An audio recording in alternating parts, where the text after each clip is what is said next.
देखो question number 3 class work का।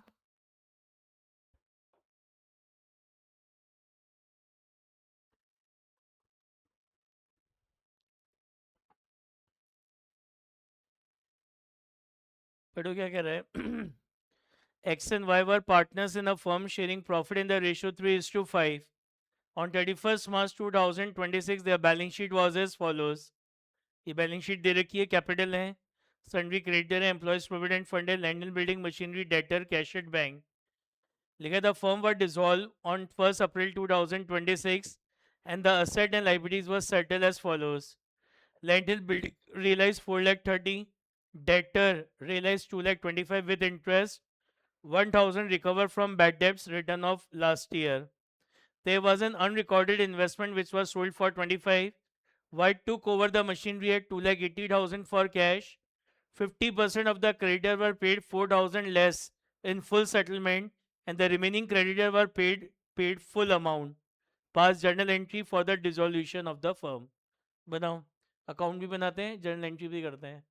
बनाओ रियलाइजेशन अकाउंट, बनाओ फुल पेज का, हाफ पेज का पार्टनर्स कैपिटल अकाउंट और हाफ पेज का बैंक अकाउंट।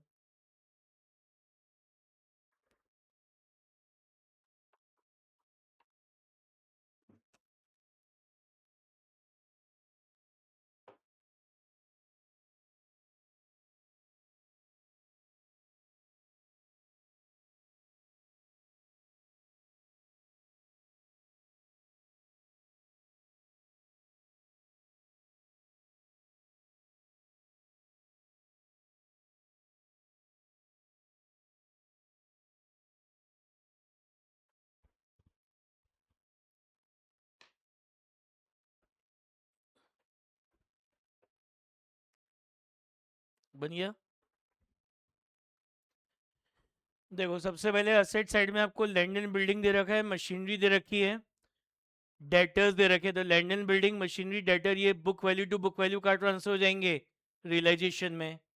लिखो entry realisation account debit, realisation account debit 9,22,000 to land and building account 4 lakh, to land and building account 4 lakh,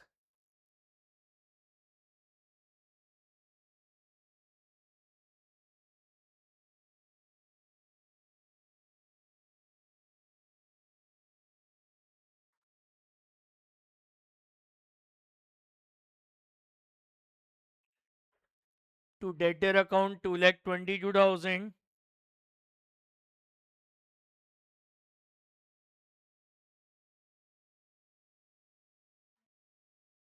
to debtor account 2,22,000। तो realisation की debit side में लिखो to land and building 4 lakh, to machinery 3 lakh और to debtor 2,22,000, to debtor 2,22,000,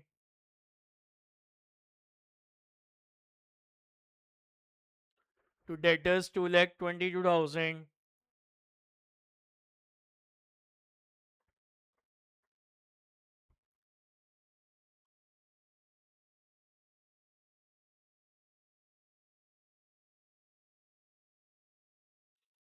उसके बाद अब आपको bank balance दे रखा है। क्या दे रखा है आपको? बैंक बैलेंस दे रखा है। तो बैंक अकाउंट की डेबिट साइड में लिखो to balance brought down 78,000, to balance brought down 78,000। उसके बाद आपको कैपिटल अकाउंट के बैलेंसेस दे रखे हैं एक्स और वाई के 3 लाख और 5 लाख। तो कैपिटल अकाउंट की क्रेडिट साइड में लिखो by balance brought down 3 lakh और 5 lakh, by balance brought down 3 lakh और 5 लाख। उसके बाद आपको क्रेडिटर्स दे रखे हैं और एम्प्लॉयज प्रोविडेंट फंड है। तो इन दोनों को book value to book value का ट्रांसफर कर देंगे रियलाइजेशन अकाउंट में। लिखो entry creditor account debit 1,79,000, employees provident fund account debit, employees provident fund account debit 21,000, to realisation account 2 lakh, to realization account 2 lakh,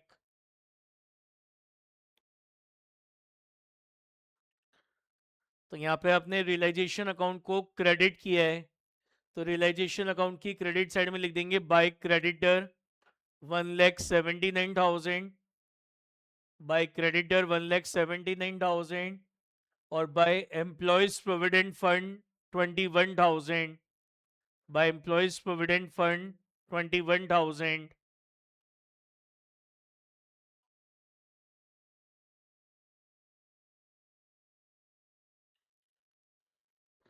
अब क्या लिखा है आगे? The firm were dissolve on 1 April 2026। The asset and liability were settle as follows. कह रहे land and building realise 4,30,000, कह रहे land and building को सेल करने से कितने मिले? 4,30,000। डेटर से रियलाइज हुए 2,25,000, 1,000 रिकवर फ्रॉम बैड डेब्ट। तो सबसे पहले लैंड एंड बिल्डिंग सेल करी, तो लैंड एंड बिल्डिंग को सेल करने से मिला 4,30,000।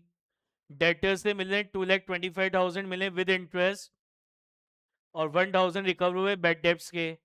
एक अनरिकॉर्डेड इन्वेस्टमेंट है, एक अनरिकॉर्डेड इन्वेस्टमेंट उसको सेल करा 25,000 में। अब इसका पॉइंट नंबर 4 इंपॉर्टेंट है, जो अलग है। वाई कौन है? हमारा पार्टनर है। कह रहे वो मशीन लेके जा रहा है 2,80,000 में, बट आगे क्या लिखा है? For cash. मतलब पार्टनर 2,80,000 रुपीज का कैश पे कर कर मशीन लेके जा रहा है, ठीक है ना? तो यानी एक तरीके से ये मशीन भी सेल हुई है, ठीक है। तो इन सारे असेट को सेल करने की एंट्री होगी। बैंक अकाउंट डेबिट लिखो, bank account debit 9,61,000 to realisation account 9,61,000। Bank account debit 9,61,000 to realisation account 9,61,000। तो बैंक अकाउंट की डेबिट साइड में, और इधर लिखो पहले रियलाइजेशन की क्रेडिट में लिखो बाय बैंक अकाउंट अंडरलाइन करो, बाय बैंक अकाउंट अंडरलाइन करो। सबसे पहले क्या कह रहा था? पॉइंट नंबर 1 में लैंड एंड बिल्डिंग सेल करी 4,30,000, इनर कॉलम में लिखो land and building, inner column में 4,30,000। उसके बाद डेटर्स, डेटर से कितना मिल रहा है? 2,25,000 मिल रहे हैं विद इंटरेस्ट, तो डेटर लिखो इनर कॉलम में 2,25,000। उसके बाद बैड डेब्ट्स रिकवर हो गए 1,000 के, इनर कॉलम में लिखो बैड डेब्ट्स रिकवर्ड 1,000।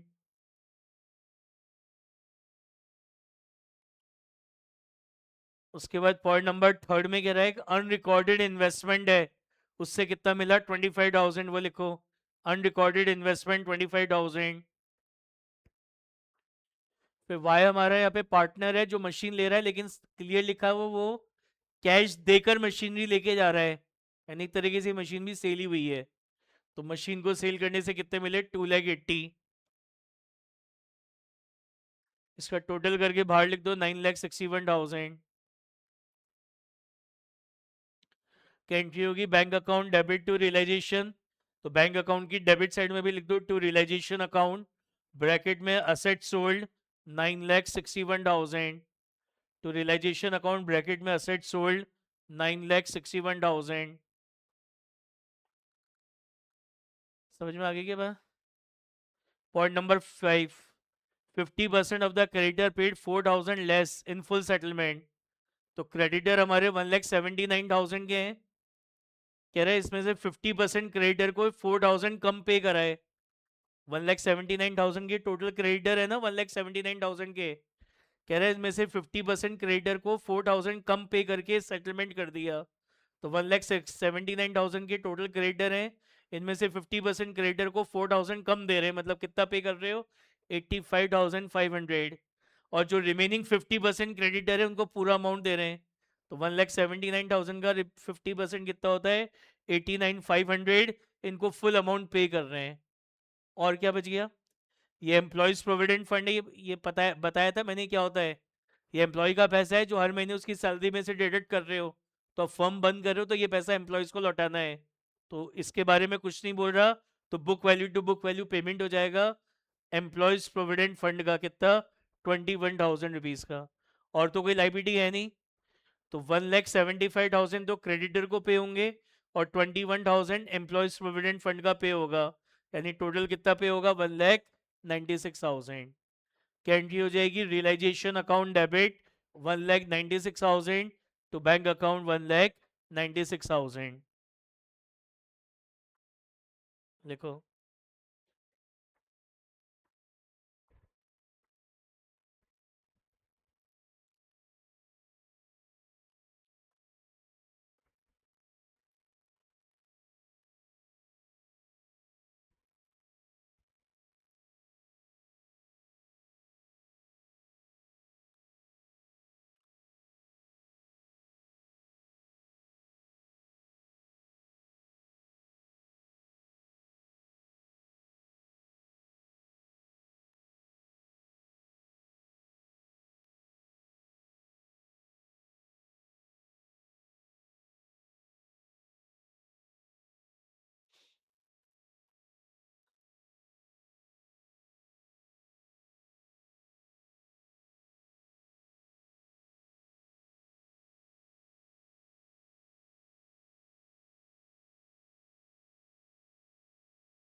हो गया।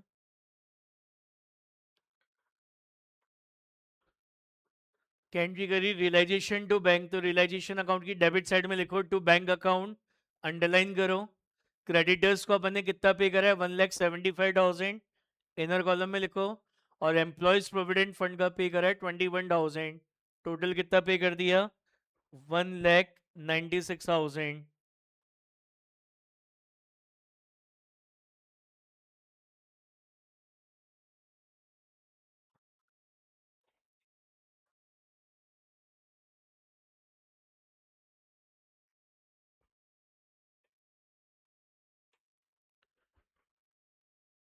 यहाँ पे आपने बैंक अकाउंट को क्या करा है, क्रेडिट किया, तो बैंक अकाउंट की क्रेडिट साइड में लिखो by realisation account liabilities paid 1,96,000। By realisation account liabilities paid 1,96,000।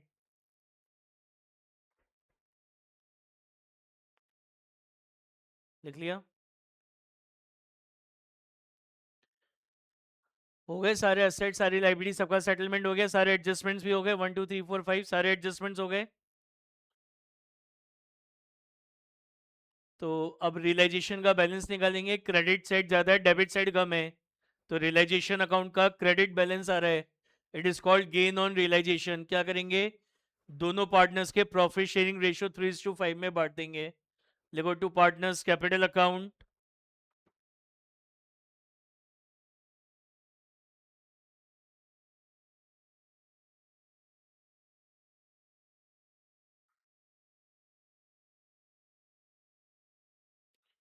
To partners capital account X का आएगा 16,125, 16,125। वाई का कितना आएगा, 26,875, 26,875। एंट्री लिखो realisation account debit, realisation account debit 43,000, realisation account debit 43,000 to X capital account 16,125, to X capital account 16,125। और to Y capital account, to Y capital account 26,875, 26,875। तो x और Y के कैपिटल अकाउंट को credit करा है किसे, realisation से। तो कैपिटल अकाउंट में लिखो बाय रियलाइजेशन अकाउंट ब्रैकेट में प्रॉफिट 16,125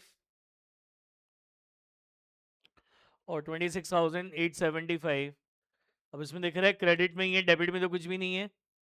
तो ये लिखो to bank account balancing figure final payment, to bank account balancing figure final payment 3,16,125 और 5,26,875, 5,26,875। तो ये पेमेंट करेंगे, तो क्या एंट्री होगी, X capital account debit, payment करने की एंट्री लिखो। ये लिख लिया कैपिटल अकाउंट में।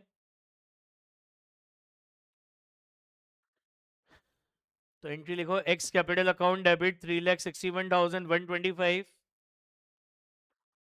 वाई कैपिटल अकाउंट डेबिट 5,26,875,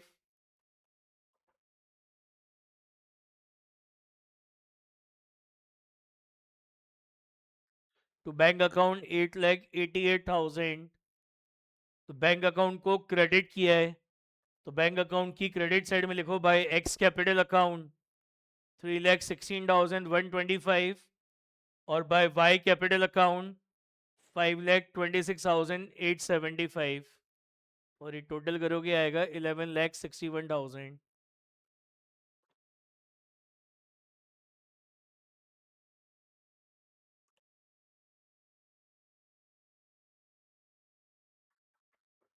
समझ में आ गया? नेक्स्ट देखो क्वेश्चन नंबर 4। क्या कह रहा है, X Y and Z share profit and losses in the ratio 3:2:1। They dissolve the firm and appointed X to realise the asset, X to receive 5% commission on sale of asset except cash and is to bear all the expenses of relation। खर्चे relation के सारे खर्चे कौन beer करेगा? X। और सारे asset भी X cell करेगा और कैश के सिवा बाकी असेट्स को सेल करने से जो अमाउंट मिलेगा हम उस पर इसको 5% का कमीशन देंगे। कह रहे हैं X realise the asset as follows, debtors 30, stock 26, investment 75% value, plant and machinery 42,750, expenses of relation meet by X is 4,100, commission received in advance is returned to the customer after deducting 3,000 work done, firm pays 7,200 for outstanding salary not provided, compensation to employee paid by the firm is 9,800, liability not provided in the above balance sheet is इतना, 25,000 has to be paid for provident fund। अब इसकी entry पास करनी है, देखो बनाओ।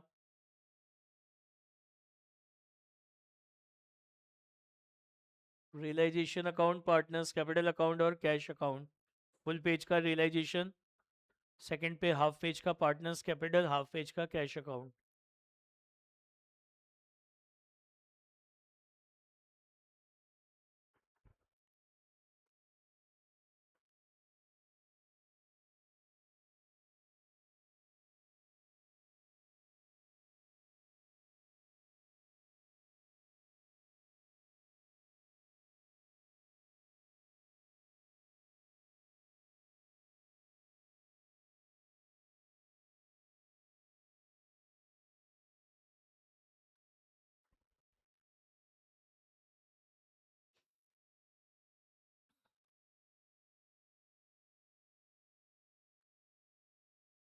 बन गया। सबसे पहले कैश इन हैंड दे रखा है, तो कैश अकाउंट की डेबिट साइड में लिखो, कैश अकाउंट की डेबिट साइड में लिख दो to balance brought down 22,500, cash account की डेबिट साइड में टू बैलेंस ब्रॉट डाउन 22,500। अब डेटर है ये रियलाइजेशन अकाउंट में जाएगा, स्टॉक है ये रियलाइजेशन में जाएगा, इन्वेस्टमेंट है ये रियलाइजेशन में जाएगा, प्लांट है ये भी रियलाइजेशन में ट्रांसफर होंगे सारे, book value to book value. लिखो entry, realisation account debit, realisation account debit 1,94,500, 1,94,500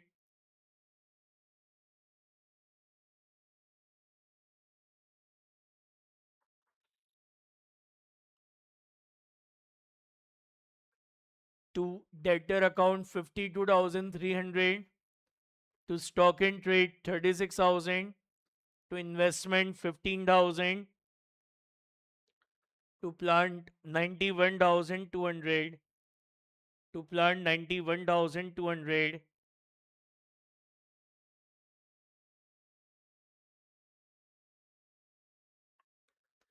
तो रियलाइजेशन की डेबिट साइड में आ जाएगा to debtor 52,300, to stock and trade 36,000, to investment 15,000 और to plant 91,200, 91,200।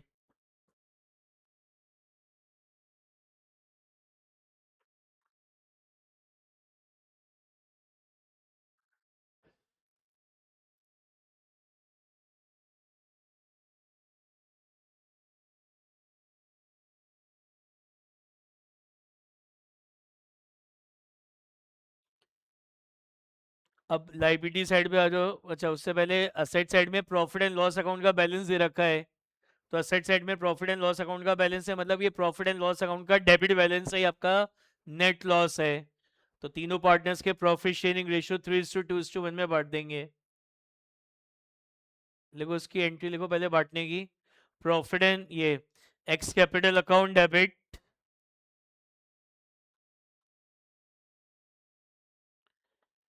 X capital account debit कितना होगा?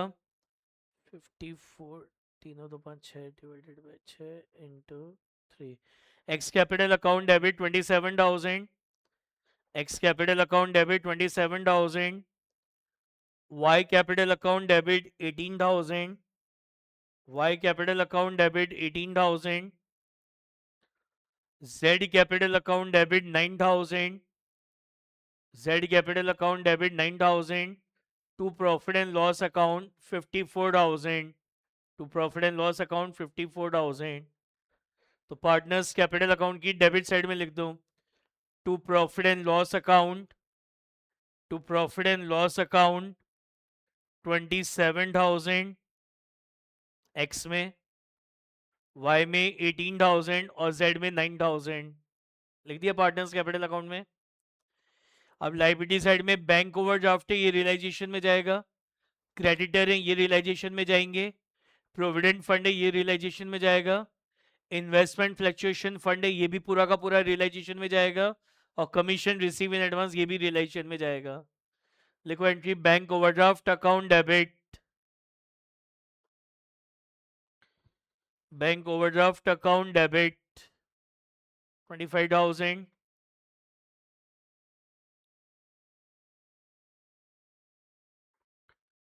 creditor account debit 60,000,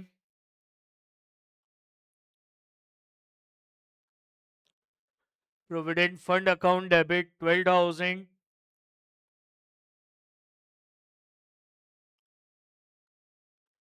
investment fluctuation fund account debit 6,000,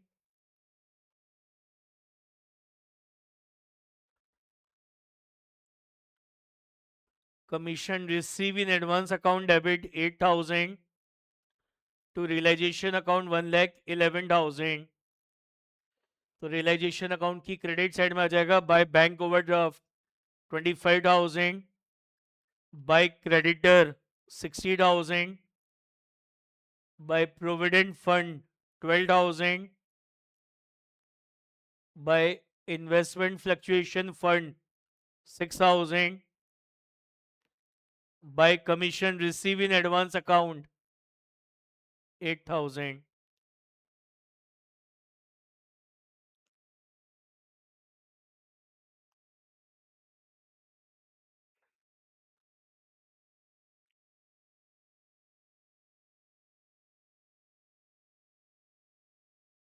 clear?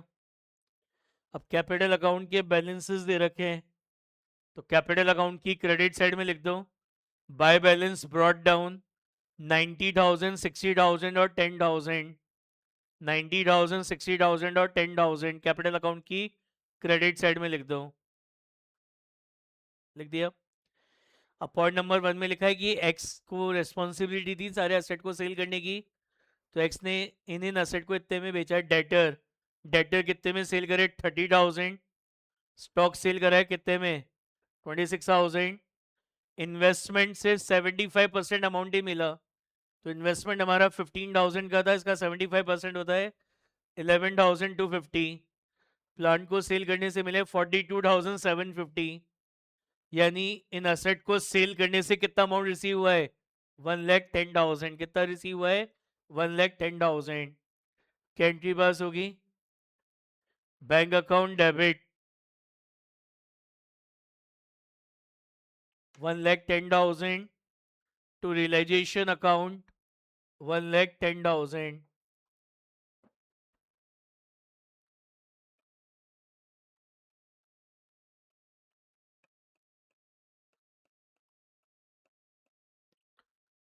लिखो, bank account debit to realisation 1,10,000,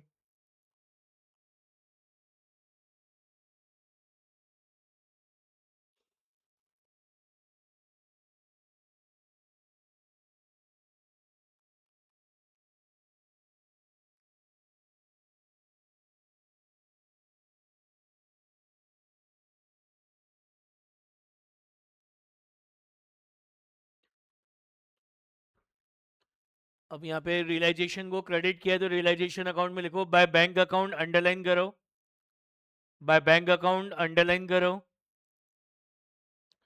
उसमें लिखो debtors 30,000, debtors 30,000, stock 26,000, stock 26,000, investment 11,250, investment 11,250, plant 42,750 और बाहर आ जाएगा 1,10,000।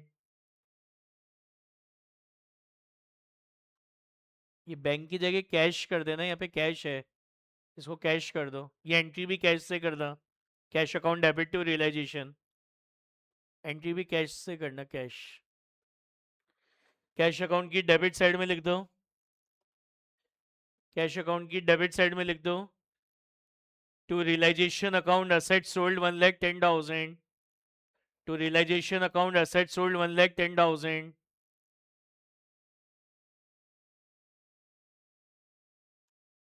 हो गया क्या? अब क्वेश्चन की सेकंड लाइन में क्या लिखा था सबसे ऊपर, क्वेश्चन की सेकंड लाइन में कि जो असेट है इनको सेल करने की रिस्पॉन्सिबिलिटी हमने किसको दी थी, एक्स को। तो एक्स ने ये सारे असेट कितने में सेल करे, 1,10,000 में। तो इसके बदले में हम इसको क्या देंगे, 5% का कमीशन देंगे। तो 1,10,000 का 5% कितना होता है, 5,500 होता है। तो ये कमीशन कौन किसको दे रहा है, पार्टनरशिप फर्म देगी पार्टनर को। तो डिसोल्यूशन के समय जो भी एक्सपेंसेस होते हैं उनको रिकॉर्ड करने के लिए रियलाइजेशन अकाउंट डेबिट होता है। लिखो entry, realisation account debit 5,500, realization account debit 5,500 to X capital account 5,500 to X capital account 5,500। नीचे ब्रैकेट में लिख लो 1,10,000 इंटू 5%, 1,10,000 इंटू 5%। असेट को सेल करने से कितना मिला, 1,10,000। तो कह रहा था असेट को सेल करने से जो अमाउंट रिसीव होगा उस पर 5% कमीशन देंगे। तो रियलाइजेशन को डेबिट किया तो रियलाइजेशन की डेबिट में लिखो to X capital account bracket में एक्सपेंसेस 5,500, रियलाइजेशन की डेबिट में आ जाएगा to X capital account bracket में एक्सपेंस, कमीशन आएगा, कमीशन ब्रैकेट में कमीशन लिखना, कमीशन 5,500 और यहाँ लिखो बाय रियलाइजेशन अकाउंट ब्रैकेट में कमीशन 5,500, 5,500 कमीशन आएगा, कमीशन है ना। अब पॉइंट नंबर 1 में लिखा था expenses relation, expenses realisation meet, M E T meet, इसका मतलब होता है पेड, इसका मतलब क्या होता है, पेड। लिख लो एक्सपेंसेस और रिलेशन मीट है ना, मीट मतलब पेड, पेड बाय एक्स। तो ऊपर क्वेश्चन की सेकंड लाइन में लिखा था रिलेशन एक्सपेंस बियर किसको करने हैं, पार्टनर को, और पे भी किसको, पे किसने करा है, पार्टनर ने पे करा है। तो पार्टनर को बियर करने, पार्टनर को पे करने, तो उसकी एंट्री पास नहीं होगी। समझ में आ गया? ये जो लिखा है ना पॉइंट नंबर 1 में एक्सपेंसेस और relation meet by X, meet मतलब paid by X, word meet का मतलब होता है पेड। तो पेड बाय एक्स कितना, 4,100। अब नेक्स्ट क्या कह रहा है, कमीशन रिसीव इन एडवांस जो रिटर्न कर दिया 3,000 लेस करके। तो कमीशन रिसीव इन एडवांस 8,000 था, इसमें से 3,000 का काम अपन ने कर दिया, तो बाकी का अमाउंट अपन ने रिटर्न कर दिया। तो 8,000 में से 3,000 गए, बाकी के 5,000 रिटर्न कर दिए। ठीक है क्या? पॉइंट नंबर 3 में कह रहा है फर्म को 7,200 की आउटस्टैंडिंग सैलरी पे करनी है। ठीक है क्या? पॉइंट नंबर 4 में कह रहा है कंपनसेशन पे करना है 9,800 का। पॉइंट नंबर 5 में कह रहा है 25,000 का कमीशन, वो प्रोविडेंट फंड पे करना है 25,000 का। और कुछ रह गया क्या, बैंक ओवरड्राफ्ट दे रखा है 25,000 का बैंक ओवरड्राफ्ट, इसके लिए कुछ नहीं बोला। तो इसका book value to book value payment हो जाएगा 25,000। उसके बाद क्रेडिटर है 60,000 के, कुछ भी नहीं बोल रहा क्रेडिटर्स के लिए भी, तो इसका भी book value to book value payment हो जाएगा 60,000। इन्वेस्टमेंट फ्लक्चुएशन फंड का पेमेंट होता नहीं है, और कमीशन रिसीव इन एडवांस का हो ही गया, 3,000 कम करके बाकी का पेमेंट कर दिया 5,000। तो यानी लाइबिलिटीज को टोटल कितना पे कर रहे हो, 1,32,000। क्या एंट्री होगी? Realisation account debit to bank account 1,32,000। लिखो।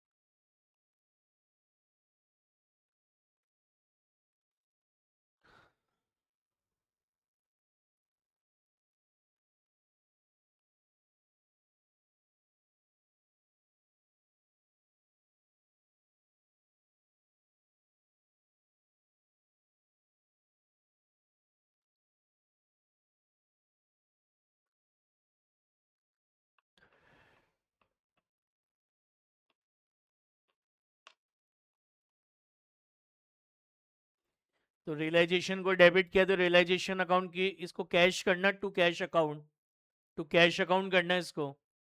और यहाँ पे भी लिखना टू कैश अकाउंट, अंडरलाइन करो। रियलाइजेशन की डेबिट साइड में लिखो टू कैश अकाउंट, अंडरलाइन करो। कमीशन रिसीव कितना है? 5,000। Bank overdraft 25,000। Creditor 60,000। Employees provident fund 25,000। Outstanding salary 7,200। Compensation is 9,800। Total हो गया 1,32,000।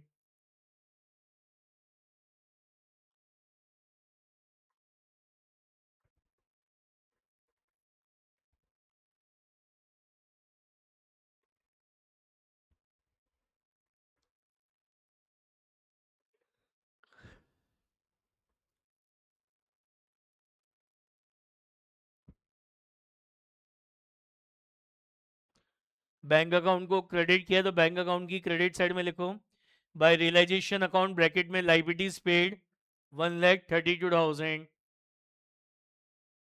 1,32,000।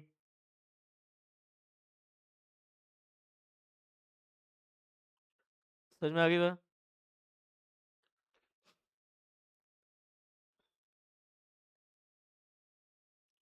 हो गए सारे एडजस्टमेंट, हो गए सारे एसेट लाइबिलिटी हो गए। अब यहाँ पे रियलाइजेशन में डेबिट साइड ज़्यादा है, क्रेडिट साइड कम है, तो रियलाइजेशन का डेबिट बैलेंस आ रहा है 1,11,000। तो रियलाइजेशन का डेबिट बैलेंस क्या कहलाता है? Loss on realisation. तो आ जाएगा by partners capital account. X का कितना है? 55,500। वाई का कितना हो गया? 37,000। और जेड का कितना हो गया? 18,500। 18,500।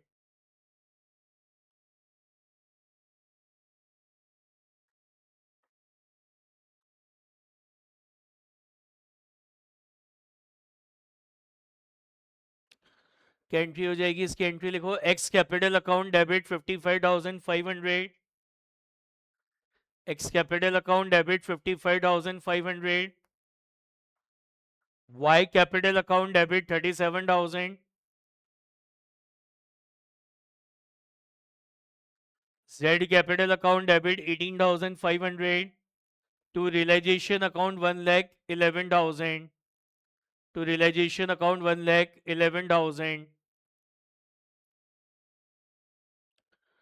तो पार्टनर्स कैपिटल अकाउंट में आ जाएगा टू रियलाइजेशन अकाउंट ब्रैकेट में लॉस 55,500, 37,000 और 18,500।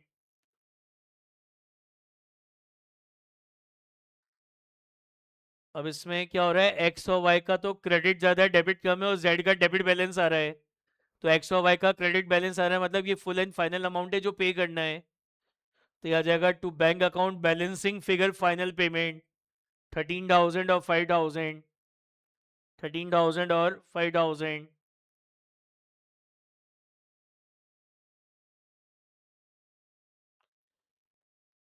इसको पे करने की एंट्री लिखो एक्स कैपिटल अकाउंट डेबिट 13,000। हाँ, कैश अकाउंट आएगा to cash account, to cash account. Entry लिखो X capital account debit 13,000। Y capital account debit 5,000। To cash account 18,000। To cash account 18,000। तो कैश अकाउंट की क्रेडिट साइड में लिखो by X capital account 13,000, by Y capital account 5,000।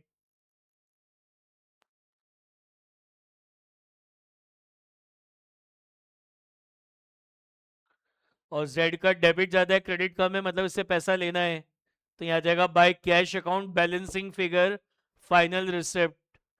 Bye cash account balancing figure final receipt 17,500, 17,500।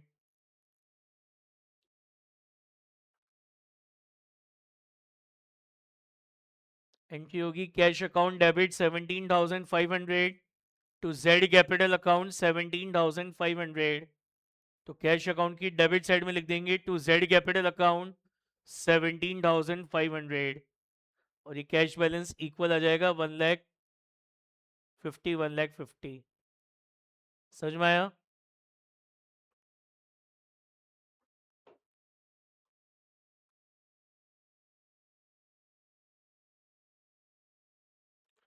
देखो homework का question number 2 क्या बनाता था, इसमें भी realisation account, partners capital account और बैंक अकाउंट। सबसे पहले असेट साइड में गुडविल है, ये रियलाइजेशन में ट्रांसफर होगी। मशीनरी है, ये रियलाइजेशन में जाएगा। प्लांट रियलाइजेशन में जाएगा। डेटर 10,800 पे रियलाइजेशन में ट्रांसफर होंगे। तो एंट्री क्या हो जाएगी, realisation account debit to goodwill to machinery to plant to debtor. तो रियलाइजेशन की डेबिट में आ जाएगा to goodwill account 4,000, to machinery account 6,000, to plant account 12,800 और टू डेटर अकाउंट 10,800। उसके बाद बैंक बैलेंस है, तो बैंक अकाउंट की डेबिट साइड में आ जाएगा टू बैलेंस ब्रॉट डाउन 6,800। फिर कैपिटल अकाउंट के बैलेंसेस दे रखे हैं, तो कैपिटल अकाउंट की क्रेडिट साइड में लिख देंगे बाय बैलेंस ब्रॉट डाउन 16,000 और 10,000। रिजर्व है, ये पार्टनर्स में बढ़ जाएगा, तो एंट्री क्या हो जाएगी, reserve account debit to X capital और to Y capital. Profit sharing ratio नहीं है, मतलब इक्वली बढ़ेगा, तो यह आ जाएगा बाय रिजर्व अकाउंट 1,800, 1,800। फिर वर्कमैन कंपनसेशन रिजर्व दे रखा है 2,000 का, और नीचे कह रहा है 2,500 का कंपनसेशन पे करना है, तो ये पूरा का पूरा वर्कमैन कंपनसेशन रिजर्व रिलेशन में ट्रांसफर हो जाएगा। तो workman compensation reserve, creditor, bills payable और प्रोविजन, ये सब book value to book value relation में ट्रांसफर होंगे। तो क्या एंट्री हो जाएगी इसकी, द क्रेडिट साइड में by workman compensation reserve 2,000, by creditor 5,400, by bills payable 2,600। फिर नीचे क्या कह रहा है, मशीन को 10% कम पे सेल करा है, तो 6,000 का 10% 600 होता है, मशीन को सेल करने से 5,400 आए। प्लांट को सेल करने से 12,500 आए। गुडविल से वो करने से 2,520 आया। X took over the debtor 6,800। X क्या कर रहा है, 6,800 के डेटर 6,000 में लेके जा रहा है, और जो रिमेनिंग डेटर है उनसे 90% मिलेगा। तो टोटल डेटर कितने हैं, 10,800 के हैं, इसमें से 6,800 के एक्स लेके जा रहा है, तो रिमेनिंग डेटर कितने बच गए, 4,000, उनसे 90% मिलेगा, मतलब कितना, 3,600। फिर बिल्स पेबल है, क्रेडिटर है, कंपनसेशन और लिक्विडेशन एक्सपेंस है। अब कोई और असेट रह गया क्या, गुडविल इंटेंजिबल है, हो ही गया, मशीनरी हो ही गई, प्लांट हो ही गया, डेटर भी हो गए, तो इन असेट को सेल करने से 24,020 मिल रहे हैं। क्या एंट्री होगी, bank account debit to realisation, तो बैंक की डेबिट में आ जाएगा टू रियलाइजेशन असेट सोल्ड, और रियलाइजेशन में आ जाएगा by bank account machinery plant goodwill debtor 24,020। सही है यहाँ तक का? फिर आगे क्या कह रहा है, एक्स पॉइंट नंबर 2 में कह रहा था एक्स 6,800 के डेटर 6,000 में ले गया, एंट्री होगी X capital account debit to realisation, तो एक्स के कैपिटल अकाउंट की डेबिट में आ जाएगा टू रियलाइजेशन डेटर, एक्स के कॉलम में 6,000, और रियलाइजेशन की क्रेडिट में आ जाएगा by X capital account debtor 6,000। ठीक है क्या? फिर पॉइंट नंबर 3 में कह रहा है बिल्स पेबल है, वो 2,600 में वाई लेके जा रहा है, तो पार्टनर लाइबिलिटी टेक ओवर कर रहा है, एंट्री होगी realisation account debit to Y capital account, तो रियलाइजेशन में आ जाएगा to Y capital account bills payable 2,600, और यहाँ जाएगा by Y capital account bills payable 2,600।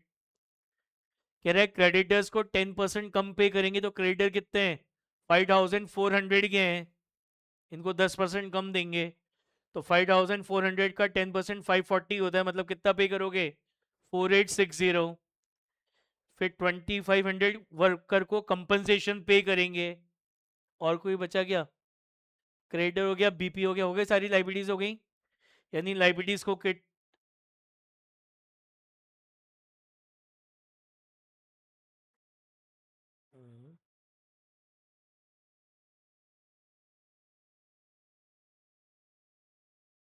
इसमें टोटल यही आएगा, 4860 प्लस 2,500, 4860 प्लस 2,500, तो ये आ रहा है कितना? 7,360।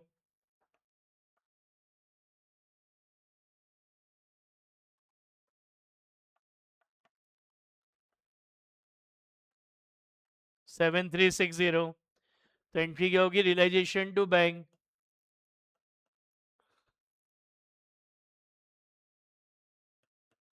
तो ये आ जाएगा टू बैंक अकाउंट, अंडरलाइन करेंगे। क्रेडिटर्स, क्रेडिटर्स को कितना पे करा है? 4860। और वर्कमैन कंपनसेशन, वर्कमैन कंपनसेशन पे कर रहे हैं 2,500 का, तो टोटल हो गया 7,360। उसके बाद आगे क्या लिखा है? पॉइंट नंबर 1 हो गया, 2 हो गया, 3 हो गया, 4 हो गया, 5 हो गया। अब कह रहे हैं लिक्विडेशन एक्सपेंसेस हैं कितने के? 400 के। कौन बियर कर रहा है, कौन पे कर रहा है, बता नहीं रखा। तो एंट्री क्या होगी? Realisation account debit to bank account. Silence में मानेंगे it is bear by partnership firm, तो रियलाइजेशन अकाउंट डेबिट होगा। साइलेंस में मानेंगे it is paid by partnership firm, तो बैंक अकाउंट क्रेडिट होगा। तो रियलाइजेशन टू बैंक कितना? 400। तो ये आ जाएगा टू बैंक अकाउंट 400। क्या है ये? आपके रियलाइजेशन एक्सपेंस। और बैंक अकाउंट में आ जाएगा बाय रियलाइजेशन अकाउंट। एक तो जो लाइबिलिटीज आपने पे करी है 7,360 की, ये आ जाएंगी। और फिर अगेन बाय रियलाइजेशन अकाउंट, ये जो पे करा है 400 रुपीज़ का, ये आ जाएगा। हो गए सारे एडजस्टमेंट? हो जाएगा, अब इसको आगे कर लोगे।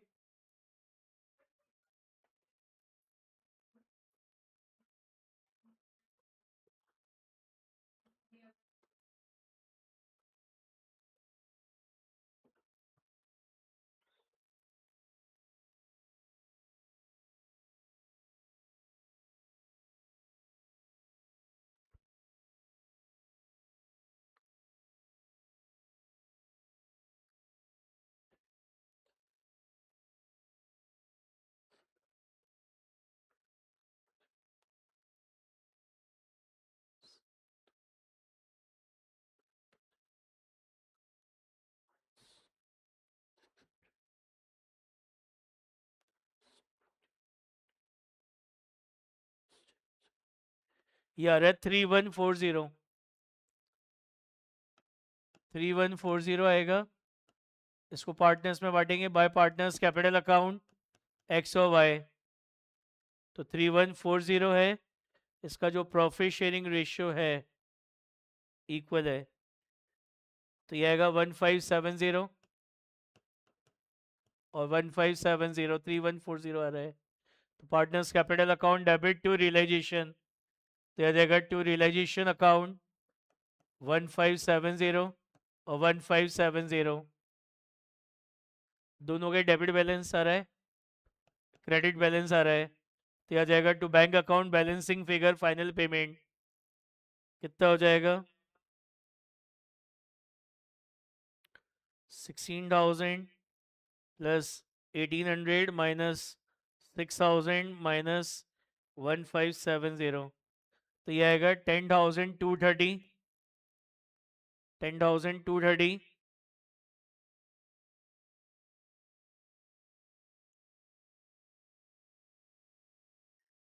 और ये आएगा 10,000 माइनस प्लस 1,800 प्लस 2,600 माइनस 1,570, ये आएगा 12,830। तो यहाँ लिख देंगे बाय एक्स कैपिटल अकाउंट 10,230 और बाय वाई कैपिटल अकाउंट 12,830.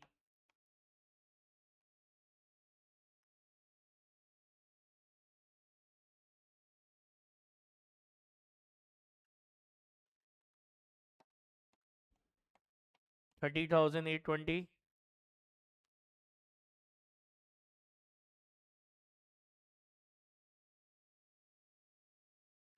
और 30,820 एक बता रहा है। समझ में आ गया? आज करिएगा होमवर्क का क्वेश्चन नंबर 3 और 4। ठीक है, चलो।